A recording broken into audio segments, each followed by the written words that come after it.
శ్రీమాత్రే నమః. మిత్రులందరికీ శుభోదయం. ఈరోజు శ్రీ క్రోధినామ సంవత్సర శ్రావణ బహుళ త్రయోదశి శనివారం. ఈరోజు ఆశ్లేష నక్షత్రం, క్షమించాలి, పుష్యమి నక్షత్రం. ఈరోజు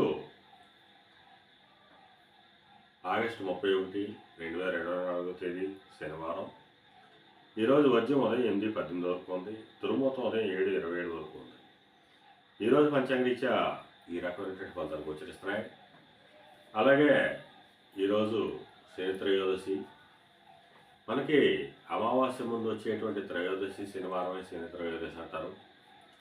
ఈరోజు అర్ధాష్టమ శని ఉన్నటువంటి వాళ్ళు కానీ, ఏళ్ళనాడు శని ఉన్నటువంటి వాళ్ళు కానీ, అష్టమ శని ఉన్నటువంటి వాళ్ళు కానీ, దశ అంతర్దశలో శని మహాదశ జరుగుతున్న వాళ్ళు కానీ, లేదా శని మహాదశలో శుక్రాంతరం జరుగుతున్న వాళ్ళు కానీ, ఈరోజు ఆ పరమేశ్వరుణ్ణి అభిషేకించి ప్రత్యేకించి మహాన్యాసపూర్వక రుద్రాభిషేకం చేయించుకున్నట్టయితే శనిదోష నివారణ జరుగుతుందని చెప్పి మనకు శాస్త్రంలో తెలియజేయడం జరుగుతుంది. అలాగే ఈరోజు శని బలం ప్రబలంగా ఉంది. అందువలన సంస్థ ఆయిల్ వ్యాపారంగా ఉన్న వాళ్ళకి కానీ, పాతీని వ్యాపారం చేసిన వాళ్ళకి కానీ, బంగారు వర్తకులు కానీ, బంగారు ఆభరణాలు తయారు చేసిన వాళ్ళకి కానీ, శానిటరీ వర్తకులు కానీ, సిమెంట్ వర్తకులు కానీ ఈరోజు మిక్కిలి శుభదాయకంగా లాభదాయకంగా అవకాశం ఉంది.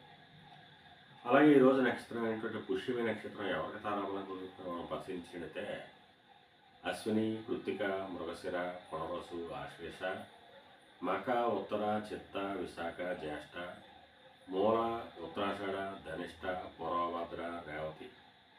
ఈ నక్షత్రంలో జన్మించినటువంటి మన మిత్రులందరికీ కూడా ఈరోజు నక్షత్రమైనటువంటి పుష్యమి అనుకూలంగా ఉంటుంది. అందువలన ఇప్పుడు చెప్పుకున్నటువంటి నక్షత్ర జాతకులందరికీ ఈరోజు శుభకరంగా ఉండే అవకాశం ఉంది. అలాగే ఈరోజు రాశిఫలాలను మనం పరిశీలించినట్లయితే మేషరాశిలో జన్మించిన వాళ్ళకి అతి సామాన్యంగా ఉంటుంది. ఆకస్మిక ప్రయాణాలు చేయవలసిన అవసరం ఉంటుంది. అటువంటి ప్రయాణాల్లో ప్రమాదాలు ఉంటాయి కాబట్టి తగిన జాగ్రత్తలు తీసుకోవాల్సిందిగా తెలియజేయడం జరుగుతుంది. వృషభ రాశిలో జన్మించిన వాళ్ళకి పరాక్రమవంతమైనటువంటి ఆదాయ వనరులు ఏర్పడతాయి. వీరు తలపెట్టినటువంటి ఏ కార్యక్రమైనా కానీ విజయవంతంగా పూర్తయ్యేటువంటి అవకాశం ఉంటుంది. మిథున రాశిలో జన్మించిన వాళ్ళకి నూతన ఆదాయ వనరులు ఏర్పడేటువంటి అవకాశం ఉంటుంది.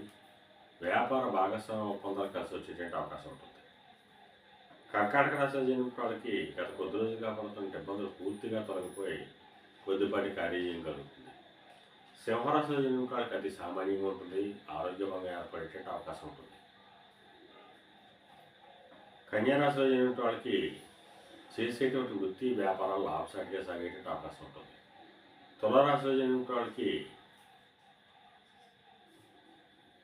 ఉద్యోగస్తులకి ప్రమోషన్ కానీ ఇంక్రిమెంట్లు కానీ వచ్చేటువంటి అవకాశం ఉంటుంది. నిరుద్యోగులకి ఉద్యోగ అవకాశాలు పెరిగేటువంటి అవకాశం ఉంటుంది. వృశ్చిక రాశిలో జన్మించిన వాళ్ళకి పితృరాజధానికి సంబంధించిన శుభవార్తలు వింటారు. పితృవర్గీయులతో ఉన్నటువంటి విభేదాలు విరోధాలు కూడా సమసిపోయేటువంటి అవకాశం ఉంటుంది. ధనురాశిలో జన్మించిన వాళ్ళకి అంతర్గత బహిర్గత శత్రువుల వల్ల అనేక ఇబ్బందులు ఎదుర్కొనే అవకాశం ఉంది. అందువల్ల శత్రువుల పట్ల అప్రమత్తంగా ఉండవలసిందిగా తెలియజేయడం జరుగుతుంది. మకర రాశిలో జన్మించిన వాళ్ళకి కలత్రపూర్వక ధనలాభం కలుగుతుంది. ఆరోగ్యం చేకూరుతుంది. కుంభరాశిలో జన్మించిన వాళ్ళకి కూడా అంతర్గత బహిర్గత శత్రువుల వల్ల అనేక ఇబ్బందులు ఎదుర్కొనే అవకాశం ఉంది.